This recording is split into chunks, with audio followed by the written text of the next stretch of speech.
So, where is this green place?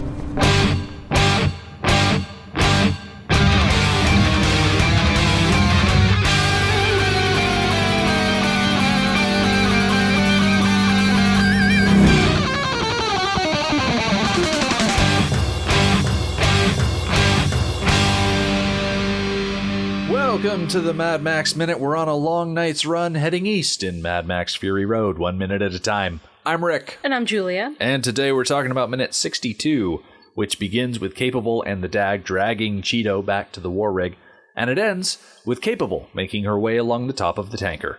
Joining us once again are Heidi Bennett and Brian Bennett from the Vibrant Visionaries podcast. Ooh. Howdy, howdy. Welcome back here at the middle of the week. I played it off like it was no big deal on Monday, but I got such a kick out of it I couldn't help but mention it here. The autocorrect on my notes here, when I was talking about Cheeto back on Monday, auto-corrected a lot of them from Cheeto back to cheese, which cheese is great. Don't get me wrong, but it would have really changed the scene to pull Cheeto out and just put in a wheel of cheese. Do you think they have cheese? Can you make cheese out of breast milk? Human breast milk. Should specify, I guess. Probably. I don't know. They have a whole tanker full of it in the middle of the desert, so... And it's been jostling around, getting shaken up. So maybe there's cheese there already. Well, I was going to say that we were eating Cheetos while watching these minutes, so... Which is true. Yes, but with a T, not a D. Yeah. It all sounds the same coming out of my mouth. In theory, you could take just about any lactic compound, add a acid into it, and turn it into cottage cheese. And then with regular cheese, I think there's a certain process to it, for sure, but I don't see why not. I know there's certainly not going to be a widespread market for it.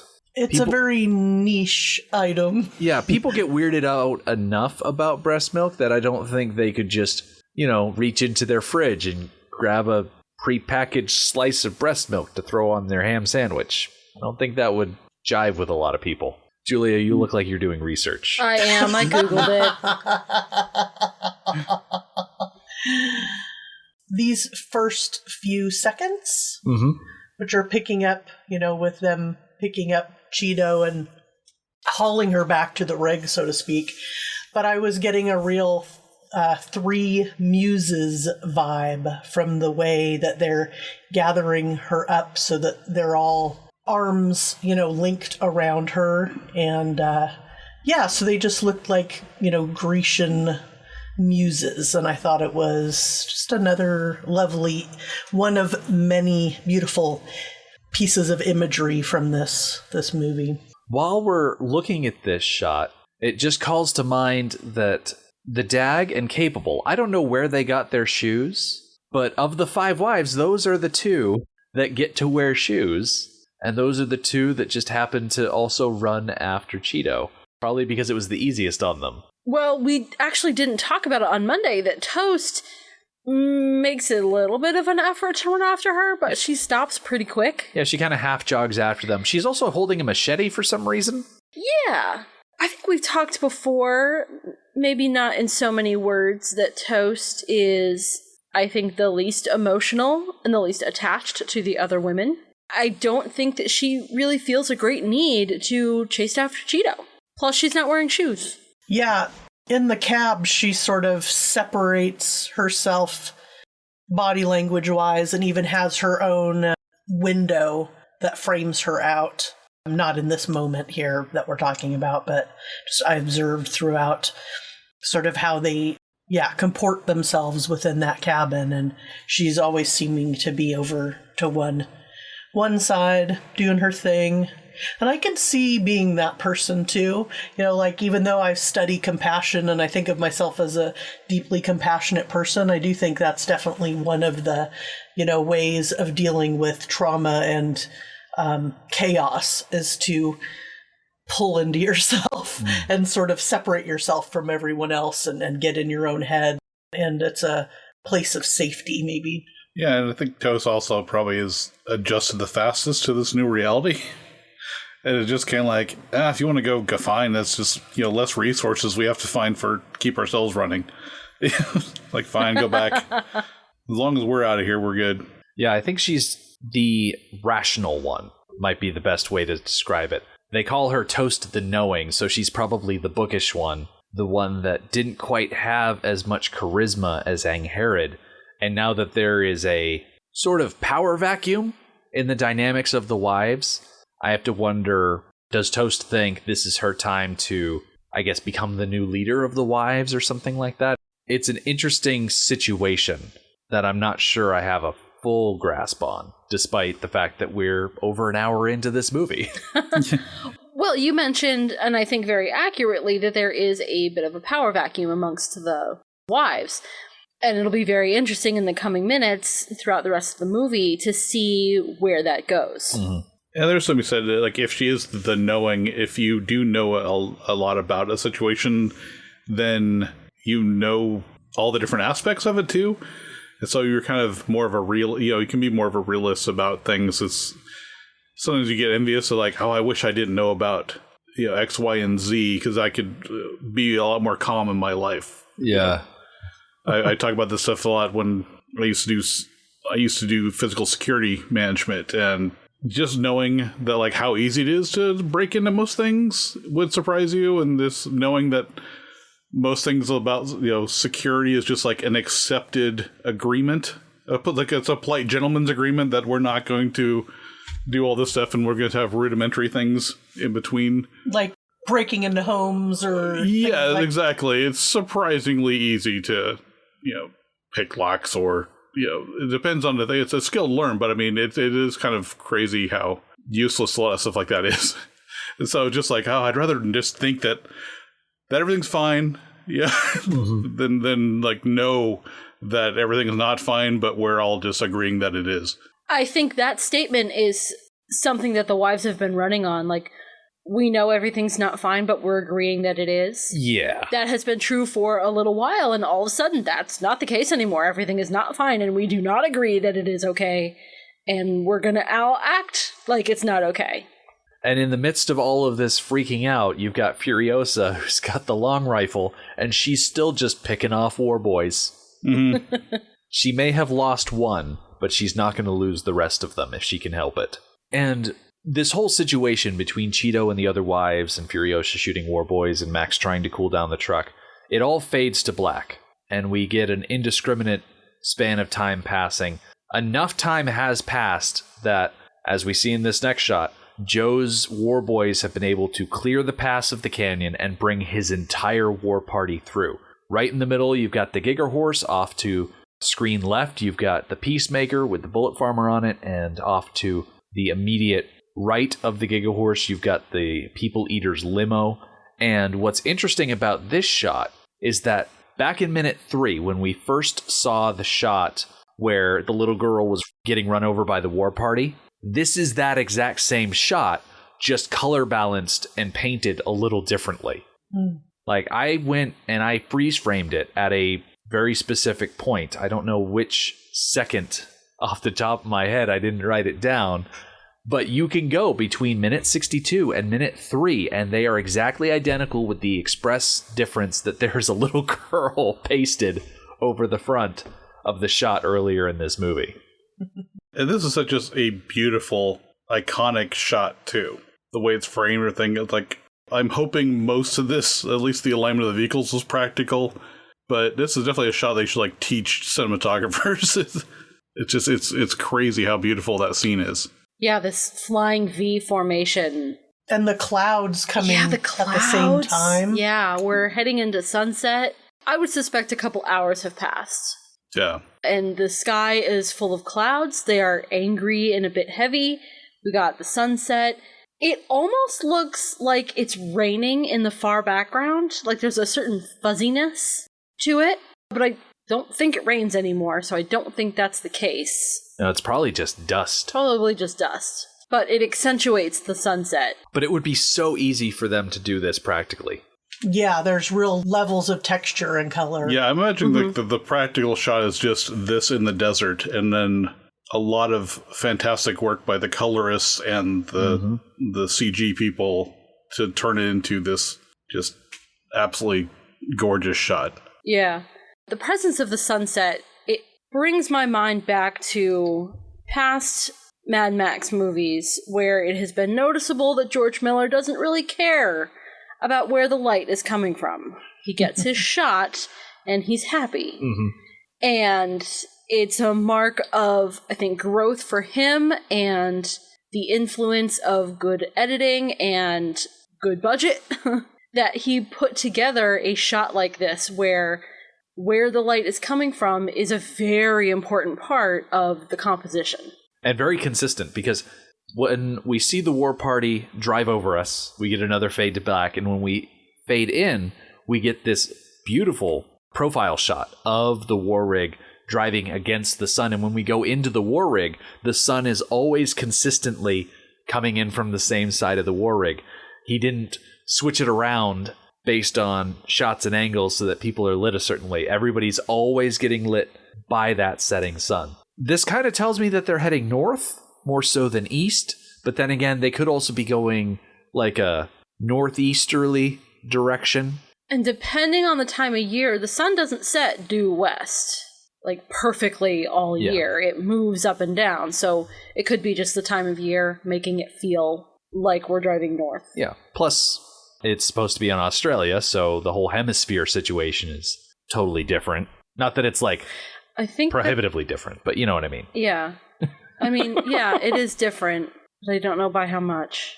Yeah, and you see the angle like when they're in the cab. It's not coming directly from the side. It's kind of coming more from the about 10 o'clock angle. So when we get into the cab, Max is tying up his hand finally when they were lashing the little crossbow thing into the wheel position. He was still freely bleeding, and so now that they've taken care of everything and they're back on the road, he can finally take some time to stitch up that hand that got crushed by that steering wheel. A little bit of first aid. Oh, man. I watched that. I know that's not part of this specific minute, but it just takes me back. I watched that a few times last night and watching how you're talking about how good, Brian, how good he is with his facial expressions and him. I don't think I've ever seen him in anything else look the way he looks when that hand is getting crushed. He was so angry at that steering wheel. Yeah. And he's like surprised, like I think Reese's monkey. It's kind of like that this is not making sense. I can't compute it right away. Like what's going on? And then it's like, oh, okay. But yeah, definitely. And has anyone talked about like Furiosa's like shoulder, like with a pauldron or whatever the term is for that on armor? I don't think we've ever gone into detail on her prosthetic, like the individual parts. Because I noticed like hanging down is like a square key driver, kind of like our house is very old and has like the old floor heater, and it has that's the type of key we use to like if you want to turn it on. Yeah, it's like this square drive thing hanging down, but then looks like it's part of a fender or a hood with the like ventilation slots in it that has been trimmed down, and then it looks like part of like an RC plane motor. Like that's like a piston from just like a model. At least that's what it looks like to me. The part sticking out there. It's trying to break down like all the stuff they cobble together for these props, but yeah, I'm of two minds.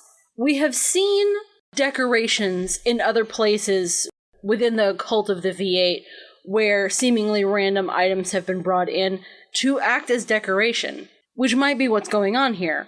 But also, Furiosa is very capable and knowledgeable, and she is very one with her truck. So I would like to think that the things that she has on her person are useful things. Yeah, well, the piece of a fender or something, would be practical and use, reusing part of that. And like the other thing, while I was thinking that was just part of an RC engine, even if it's just decorated, it is part of a small engine part. Yeah, to kind of go with the whole V8 worshipping theme, but on a smaller scale. Obviously you don't want to have V8 engine part on your shoulder. Tends to reduce flexibility. I imagine there is some sort of mechanical element to her prosthetic as well, that this little T-shaped thing that's dangling from her shoulder, like if there's a spring that needs to be tightened every so often so that she can bend and manipulate her hand a certain way, and she's got to pull on that every so often to just get it wound up again, or some other sort of thing. Oh, I like that idea. You know what? I didn't even think about that, but yeah, that would explain having a small motor there. Yeah, because it looks a little bit like a ripcord. Yeah, now that you mentioned that, I was going to say, at first when I saw it, I thought it was like a key chuck, like for a drill. Yeah. It was just like, yeah, it was always good to have one of those lying around. You know, you always lose it whenever you need it. But now that you mentioned that it's a pull start, yeah, that would make sense to kind of like pull start this small motor to run her arm. Between second 27, when we cut back to the shot looking across Furiosa to Max, and second 30, when she's moving around, that little key is dangling on a string and it's bopping around. And if you're focused on her shoulder, it's hard not to see it because it's movement. It's distracting, you know. Yeah. Unless you're looking where George Miller wants you to look, which would be up at their faces. Exactly. No, I like the idea that, like, now that I think that you're correct, it is a pull start for that motor, and that motor helps just like run her arm. Run the hydraulics maybe. Or Interesting. I was sort of obsessed in this section also about how their faces are all framed. Each one of them gets their own frame, window frame for their heads. And now that I'm looking at, what's the character's name that looks almost like an albino behind her there? Oh, that's the Dag. The Dag, she has such an angelic look, and that she's almost like an angel on her shoulder, too. On Furiosa's shoulder. Yes, yeah. I definitely see what you mean. Yeah, was it on the angel and the demon? Which shoulder? Is it the left shoulder that your angel's supposed to be on?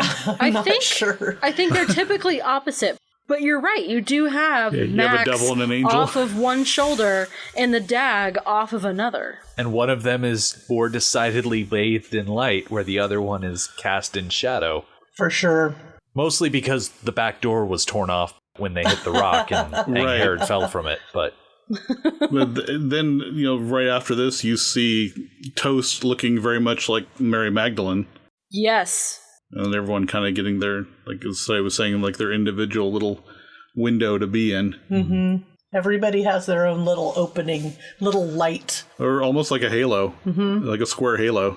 I find it very interesting that previously Cheeto has been all over the Dag, looking for reassurance and comfort and guidance. And now, since Cheeto had her meltdown, now it is Capable who is taking that role for Cheeto. And Dag is all by herself. Yeah. Well, also, Capable lost the person that she was coddling. So if Cheeto is looking for someone to comfort her, and Capable is looking for someone to comfort, that's just a matchup that was bound to happen. Yes. And jokingly, I was also mentioning that the shot of the four of them in the back seat kind of looks like the back seat on the tail end of any family vacation road trip. Everyone's just like, oh my god, are we done? I just want to go home. Yeah, there's a lot of facing away from each other. Definitely. So Max, as he's driving, I guess now that they're out of danger, he has the luxury to bring this up. He looks over at Furiosa and he says, and whenever someone says in a video, I'm like, I just want to pause, roll back, cut it out, and then squish everything together. But that's me and my editor senses. He says, where is this green place? It's like, we've been driving for a couple of hours now. Where are we going? Yeah. Now that we're not fearful of our lives, where are we headed again? Do you have a MapQuest printout? Do you got a Garmin GPS in your pocket? Like, is there any way? Do I have an exit that I should be looking for? What's the situation here? I'm not noticing a lot of green in front of us right now. Yeah. And Furiosa more or less recycles a line that she used earlier in this movie when she was talking to the Ace before the buzzards attacked. She says, it's a long night's run, heading east. We're just constantly heading east. Again, going back to family road trips, whenever me and my brother asked, like, when or where our destination was, my dad's patent reply was just over that hill.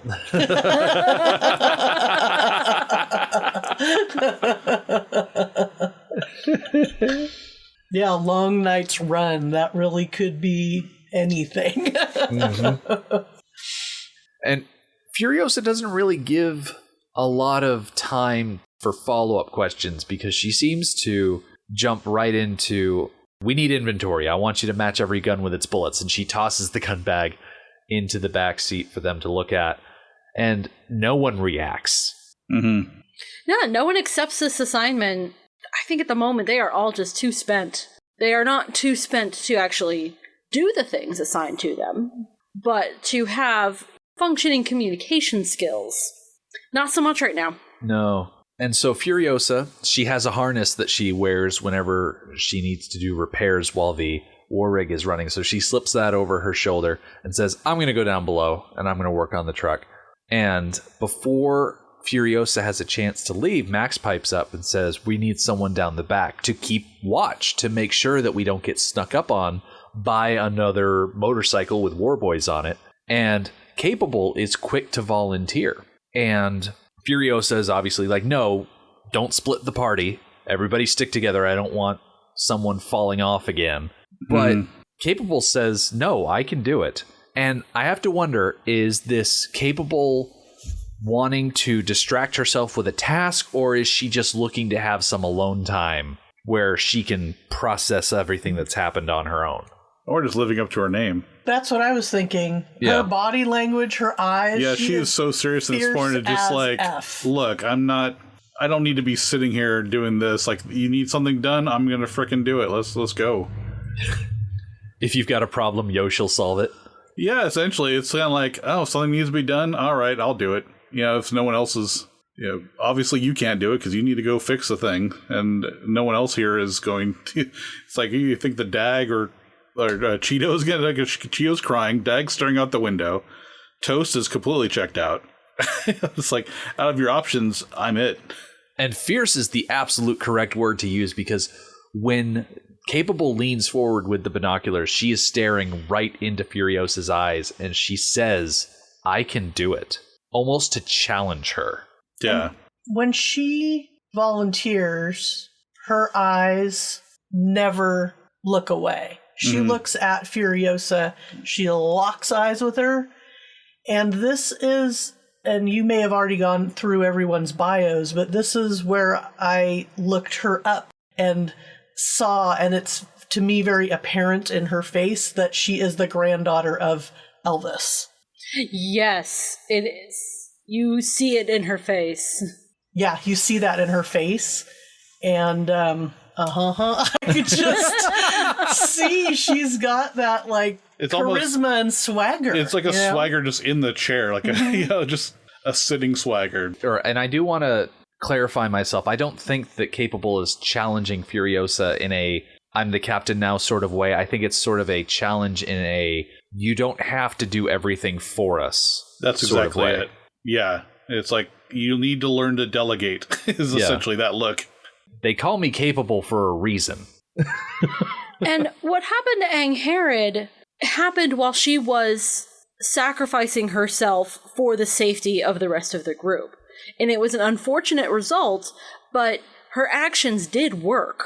They did protect the group from Joe. So that's a risk that you run when you put yourself out there for other people.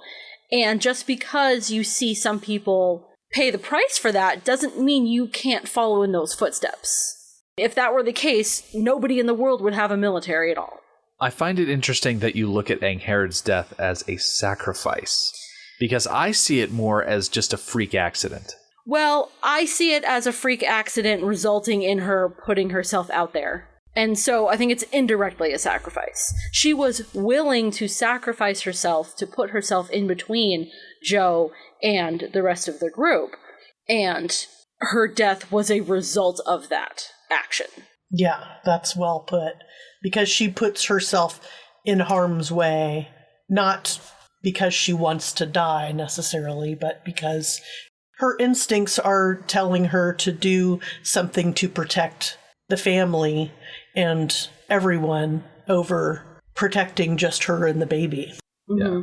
I would certainly call it heroic. Very much so. And I think that if she had known the outcome, if she knew that if she died doing this, it would ensure the safety of the wives, she would have done it anyways. I also think that if she knew ahead of time that she was going to slip on her own blood, she wouldn't have tried to climb around the outside of the war rig and would have just gone around to the back and crawled up through the Axis way. Well, hindsight's 20/20. Yeah. But Capable's not letting Angharad's accident prevent her from behaving like Angharad in other ways. Angharad would have volunteered to go to the back and to keep watch. Mm-hmm. And Capable does climb out that open side door instead of going down through the access way where you don't have to hang out over the speeding by ground. Is it just uncomfortable to crawl through there? Is that just the sense that I never got? Or it's currently covered in the bag of guns and ammo. Maybe. I think Capable went out that door on purpose. It was her act, like similar to you mentioned before, it's her act of defiance. Yeah. She is not going to be defined by this accident. She is going to face it head on. She is going to challenge its outcome and keep doing the things that need to get done. Get back up on that metaphorical horse. Yes. Just as long going as she... through the door that killed Angharad. Just as long as she keeps an eye out for the slippery spot. Yes. Well, she's wearing boots. It reminds me of when our dog Pokey, she has this stool that she has to make a running leap to jump up on, and then it's her little princess stool. Uh-huh. And sometimes she biffs it and does not make it. And every time she does, I always encourage her to, come on, buddy, get back up on there. And it's like, I want to erase the previous biff with a success for her. And so I feel like that's, she's saying, like, I'm not going to let that curse us with, this open door area means danger. I'm going to just bust right through it anyways and hop up on that stool. So as Capable goes out the side door, Furiosa goes out her door, and we're left with the few remaining people that decided not to go anywhere. So we focus in on Toast. She's got her little infinity scarf hood thing that she pulls off because now it's business time for counting and she wants something to put on her lap to collect these bullets. And we get a little peek inside the bullet bag. She's starting with shotgun shells and then she'll probably move on to smaller stuff. But in the bag, we can see at least one gun, at least a knife. But it looks like there are a lot of the little crossbow bolt explosive things that go with the crossbow that Furiosa is using as a makeshift steering wheel right now. And it's nice to see that she has a lot of those because as we saw during the buzzard chase, they can do a lot of damage. Yeah. Yeah, so it was, make it dirt high. It kind of looks like my tool bag with a few more guns in it. No, yeah. But yeah, it's like, I have a wrench and for some reason a handful of nails and like a knife that without a sheath on it. It's like, yeah, this could probably be safer. Yeah, exactly. I was looking at that bag. I'm like, I'm not really seeing too many bullets, which, we get the rundown from her later, in a minute of like what's actually in there. It's like, oh yeah, there weren't a lot of bullets in there. The attack by the Rock Raiders burned through so much of their ammunition that they are at a marked disadvantage right now. And I'm trying to look at something like, is that a pen? No, I think it's a... I like how she has her little toothpick in her mouth, too. That gives her a little tufty attitude. Yeah, where did she get that? What is it? I mean, it's not a piece of wood. Might be. Do they really have wood anymore? Yeah, who knows? I don't know, yeah. Definitely looks like a toothpick with a broken end. Yeah, it does. It could be anything. It could be a little length of copper wire. Maybe she found it in the bag. Yeah. It's like your kitchen junk drawer. Yeah, you never know. There's always a toothpick in that. But yeah, it definitely gives her that Vasquez type appeal to her as the quote-unquote tough one. Right. Because not only does she have the little pixie cut, she's also got the toothpick thing hanging out, and you can almost imagine her ribbing with the other boys about how they're just as wimpy as they think that she is. Exactly. And she kind of has that attitude now, too, of like, Furiosa's not here, Capable's not here, I guess I'm in charge now. Yeah. I'm like, all right, I'll just get this done. I'm the knowing, I guess I have to do the counting. Yeah. It's like, Well, that's another thing with when you're in a state of trauma like this, is that having a task, gives your brain something to focus on, too. Right. Out. Yeah, she's like, well, I'm the only one currently not curled up in a ball staring off into space, so I guess I'll do this job. Something menial, just like you said, Heidi, something to take her mind off. And speaking of menial tasks, we join Capable up on top of the tanker. There's nothing more menial than keeping a lookout. And she is trudging her way along the top of this tanker with dust blowing by and billowing, and we don't actually get to see her enter the fortification at the back of the tanker because the minute cuts off. But that's where we'll be joining her when we come back on Friday. I like the way they film it where they have that effect. I can't remember the proper term for it, when they just drop frames. Like every third frame, they just drop out, so it kind of gives like a weird, slightly sped up effect, but also like a flicker. Yeah, it's not as gratuitous as we've seen in other movies. It's only slightly sped up, and then I think they bring it back down to regular speed when she actually starts crouching down to go into the embankment. So it's so out of the regular that it's novel. It's a really subtle effect, too, that you don't quite register, like, what's going on with this? Why does this scene feel weird? No, it should feel weird. Yeah, it makes you feel uneasy and you're not sure why, because you just don't register it. It's subliminal. That's the word I was looking for. One detail about this embankment that I want to call attention to before we cut for the day is the fact that there are 2 seats that are welded to the top of the embankment. One of them is right next to a harpoon turret, and then the other one, the turret has been ripped clean. But it is designed for people to sit up on top of this thing, not be protected down inside of it. Gotcha. And it's an interesting tactical choice. Did they show examples of that early when they're, leaving the Citadel? I think there were war boys, like, at those stations.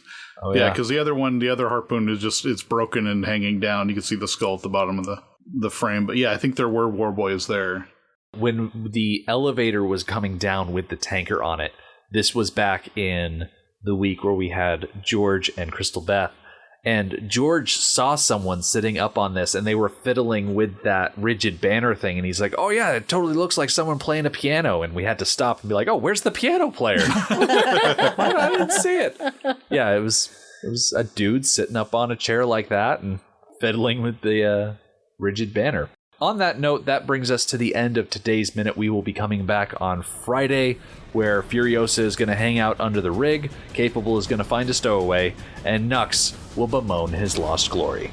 The Mad Max Minute podcast is a fan project by Rick and Julia Ingham. The Mad Max franchise was created by George Miller and Byron Kennedy, is presented by Kennedy Miller Mitchell Productions, and distributed by Warner Brothers. Mad Max Minute is produced and edited by Rick Ingham. Our opening music is Verdi's Dies Irae by Daniel Bautista of danielbautista.com. Our home on the internet is madmaxminute.com. You can follow us on Twitter at madmaxminute, like us on Facebook by searching for Mad Max Minute, and join our Facebook listener group, Mad Max Minute Beyond Microphone. If you'd like to support the podcast, visit madmaxminute.com, where you can see what's in our TeePublic store, join our Patreon, or even donate to the show to help us keep the tanks full. Thank you for joining us for Minute 62 of Fury Road. We'll see you next time.